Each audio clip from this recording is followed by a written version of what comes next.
मत, if theta I is the inversion temperature. आपको बताऊं किसी भी थर्मोकपल में यदि आप देखें तो इन्वर्शन टेम्परेचर क्या होता है एग्जैक्टली और न्यूट्रल टेम्परेचर क्या होता है।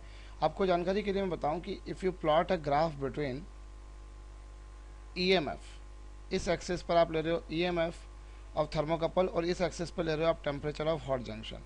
सो if you plot a graph between this two, इस एक्सिस पर मैंने क्या लिया है, ई यहाँ पर क्या रिप्रेजेंट कर रहा है, ई यहाँ पर रिप्रेजेंट कर रहा है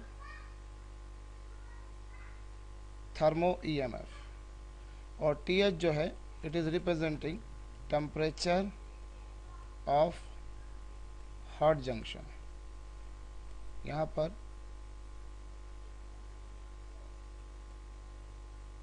टेम्परेचर ऑफ हॉट जंक्शन है ये, ठीक है। तो यदि इन दोनों के बीच में आप ग्राफ प्लॉट करते हो तो ग्राफ जो रहता है वो इस तरह का एक पैराबोलिकल ग्राफ रहता है। इस एक्सिस पर ये जो पॉइंट है इंटरसेक्शन, ये टेम्परेचर ऑफ कोल्ड जंक्शन है, जिस टेम्परेचर पे थर्मो ईएमएफ की वैल्यू मैक्सिमम हो रही है। The temperature of hot junction when thermo EMF becomes maximum, उससे हम बोला करते हैं न्यूट्रल टेम्परेचर, उदासीन ताप, जिसे हम रिप्रेजेंट करते हैं टीएन से। ओके, और जो टेम्परेचर जिस पर थर्मो ईएमएफ की वैल्यू वापस जीरो हो जाती है, या यूँ कहें कि जिसके बाद थर्मो ईएमएफ की वैल्यू अपोजिट डायरेक्शन में जाती है, उस टेम्परेचर को हम बोला करते हैं टेम्परेचर ऑफ इन्वर्शन। ओके, और यहाँ हम एक बिल्कुल कॉन्सेप्चुअल सी बात है कि ये जो न्यूट्रल टेम्परेचर रहता है, उदासीन ताप, it is the mean of temperature of cold junction and temperature of inversion. So हमारे पास में एक बेसिक आइडेंटिटी है, neutral temperature is the mean of temperature of cold junction and temperature of inversion upon 2।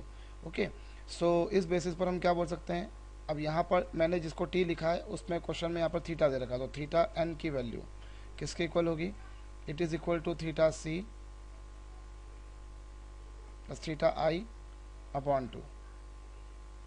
तो इस basis पर हमारे को क्या मिल जाएगा, इस बेसिस पर यदि हम देखें तो हमें आंसर क्लियर दिख रहा है कि आंसर सी जो है वो करेक्ट है। ओके।